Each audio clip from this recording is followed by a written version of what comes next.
ಎಲ್ರಿಗೂ ನಮಸ್ಕಾರ. Media idea YouTube ಚಾನೆಲ್ಗೆ ಸ್ವಾಗತ. ಹಳ್ಳಿಗಳಲ್ಲಿ ರೈತರು ಹಾಗೆ ಜಮೀನು ಮಾಲೀಕರು ಆಗಾಗ ಪೋಡಿ ಮಾಡಿಸಬೇಕು ಅಂತ ಹೇಳ್ತಾ ಇರ್ತಾರೆ. ಇದನ್ನ ನಾವೆಲ್ಲರೂ ಕೇಳೇ ಇರ್ತೀವಿ. ಆದ್ರೆ ಪೋಡಿ ಅಂದ್ರೇನು? ಪೋಡಿಯನ್ನ ಯಾಕೆ ಮಾಡಿಸಬೇಕು? ಪೋಡಿ ಮಾಡಿಸೋದ್ರಿಂದ ಆಗೋ ಪ್ರಯೋಜನಗಳಾದ್ರೂ ಏನು? ಈ ಪ್ರಶ್ನೆಗಳು ನಿಮ್ಮ ಮನಸ್ಸಲ್ಲೂ ಕೂಡ ಬಂದಿರುತ್ತೆ ಅಲ್ವಾ? ಅದಕ್ಕೆ ಎಲ್ಲ ಉತ್ತರ ಈ ವಿಡಿಯೋದಲ್ಲಿದೆ.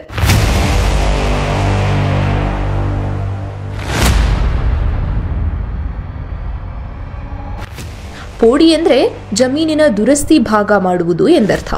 ಉದಾಹರಣೆಗೆ, ಒಂದು ಸರ್ವೆ ನಂಬರ್ನಲ್ಲಿ 2ಕ್ಕಿಂತ ಹೆಚ್ಚು ಜನರ ಹೆಸರಿದ್ರೆ ಅದನ್ನ ಪ್ರತ್ಯೇಕವಾಗಿ ಹೆಸರು ಮಾಡುವುದಕ್ಕೆ ಪೋಡಿ ಅಂತ ಅಂತಾರೆ. ಪೋಡಿಯಲ್ಲಿ 4 ವಿಧಗಳಿವೆ. ಒಂದು ದರ್ಖಾಸ ಪೋಡಿ, 2ನೇದು ಅಲಿನೇಷನ್ ಪೋಡಿ, 3ನೇದು ಮ್ಯೂಟೇಷನ್ ಪೋಡಿ, 4ನೇದು ತತ್ಕಾಲ ಪೋಡಿ. ಅಷ್ಟಕ್ಕೂ ಈ ಪೋಡಿ ಯಾಕೆ ಮಾಡಿಸಬೇಕು ಎಂಬುದನ್ನು ತಿಳಿದುಕೊಳ್ಳೋಣ. ಒಂದು ಸರ್ವೆ ನಂಬರ್ನಲ್ಲಿ ಹಲವಾರು ಹಿಸ್ಸಾ ಸಂಖ್ಯೆಗಳು ಇರುತ್ತವೆ. ಆದರೆ ಭೂ ಮಾಲೀಕತ್ವದ ಹೆಸರು ಒಂದೇ ಪಹಣಿಯಲ್ಲಿ ಇರುತ್ತೆ. ಇದರಿಂದಾಗಿ ರೈತರಿಗೆ ಸಾಕಷ್ಟು ಸಮಸ್ಯೆಗಳು ಆಗುತ್ತೆ.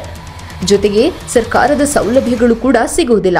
ಹೀಗಾಗಿ ಜಮೀನಿನ ಮಾಲೀಕರು ಪೋಡಿ ಮಾಡಿಸಿಕೊಳ್ಳುವುದು ಅತ್ಯವಶ್ಯಕವಾಗಿದೆ.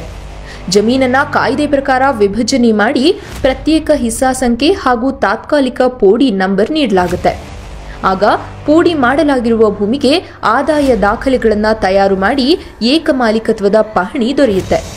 ಉದಾಹರಣೆಗೆ ನೋಡೋದಾದ್ರೆ, ಒಂದು ಸರ್ವೆ ನಂಬರ್ನಲ್ಲಿ 5 ಹಿಸ್ಸಾಗಳಿರುತ್ತವೆ. ಆದರೆ ಪ್ರತ್ಯೇಕ ಪಹಣಿ ಇರೋದಿಲ್ಲ. 5 ಹಿಸ್ಸಾ ಸಂಖ್ಯೆಗಳು ಅಥವಾ ಮಾಲೀಕರ ಹೆಸರುಗಳು ಮತ್ತು ಜಮೀನಿನ ವಿವರ ಒಂದೇ ಪಹಣಿಯಲ್ಲಿ ಇರುತ್ತೆ. ಈ ಸಂದರ್ಭದಲ್ಲಿ ಸರ್ವೆ ನಂಬರ್ನಲ್ಲಿರುವ ಹೆಸರು ಪ್ರತ್ಯೇಕವಾಗಿ ಬರಬೇಕೆಂದ್ರೆ ತಾತ್ಕಾಲಿಕ ಪೋಡಿ ಮಾಡಿಸಬೇಕು. ಹಾಗಾದ್ರೆ ಪೋಡಿ ಮಾಡಿಸಲು ಏನೆಲ್ಲ ದಾಖಲೆಗಳು ಬೇಕಾಗುತ್ತವೆ? ಪೋಡಿ ಮಾಡಿಸಲು ಎಲ್ಲಿ ಅರ್ಜಿ ಸಲ್ಲಿಸಬೇಕು? ಯಾವ ಅಧಿಕಾರಿಗಳನ್ನ ಸಂಪರ್ಕ ಮಾಡಬೇಕು ಎಂಬುದನ್ನು ನೋಡೋಣ. ಪೋಡಿ ಮಾಡಿಸಲು ಜಮೀನು ಮಾಲೀಕನ ಆಧಾರ್ ಕಾರ್ಡ್ ಹಾಗೂ ಪಹಣಿ ಕಡ್ಡಾಯವಾಗಿ ಬೇಕು. ಇನ್ನೂ ಹೆಚ್ಚಿನ ದಾಖಲಾತಿಗಳ ಮಾಹಿತಿಗಾಗಿ ತಹಸೀಲ್ದಾರ್ ಕಚೇರಿ ಅಥವಾ ನಾಡಾ ಕಚೇರಿಯನ್ನ ಸಂಪರ್ಕಿಸಬಹುದು.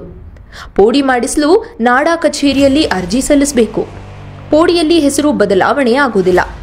ಕೇವಲ ಗಡಿ ರೇಖೆ ಮಾತ್ರ ಗುರುತು ಮಾಡಲಾಗುತ್ತೆ. ಪೋಡಿ ಮಾಡುವುದರಿಂದ ನಮಗೆ ಏನೆಲ್ಲ ಪ್ರಯೋಜನಗಳಾಗಲಿವೆ?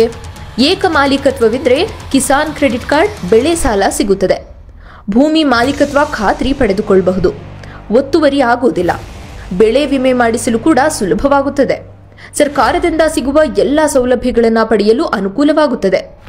ಕರ್ನಾಟಕದಲ್ಲಿ ಕೃಷಿ ಭೂಮಿ ಖರೀದಿ ಹಾಗೂ ಮಾರಾಟ ಮಾಡಲು ಪೋಡಿ ಮಾಡುವುದು ಕಡ್ಡಾಯವಾಗಿದೆ. ಪೋಡಿ ಮಾಡಿಸುವುದರಿಂದ ಒಂದು RTC, ಒಂದು ನಕ್ಷೆ ದೊರೆಯುತ್ತದೆ.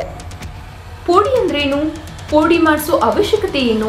ಪೋಡಿ ಮಾಡಿಸೋದ್ರಿಂದ ಆಗೋ ಪ್ರಯೋಜನಗಳು ಏನು ಅನ್ನೋ ಸಾಕಷ್ಟು ಉಪಯುಕ್ತ ಮಾಹಿತಿಯನ್ನ ನೀವು ಈ ವಿಡಿಯೋ ಮೂಲಕ ತಿಳ್ಕೊಂಡ್ರಿ ಅಂತ ನಾವು ಭಾವಿಸಿದ್ದೀವಿ. ಹೀಗೆ ಮತ್ತಷ್ಟು ಉಪಯುಕ್ತ ಮಾಹಿತಿಗಳೊಂದಿಗೆ ಮತ್ತೆ ಮತ್ತೊಂದು ವಿಡಿಯೋದಲ್ಲಿ ನಿಮ್ಮನ್ನ ಭೇಟಿ ಆಗ್ತೀವಿ. ಅಲ್ಲಿವರೆಗೂ ನೋಡ್ತಾ ಇರಿ ಮೀಡಿಯಾ ಐಡಿಯಾ ಯೂಟ್ಯೂಬ್ ಚಾನೆಲ್.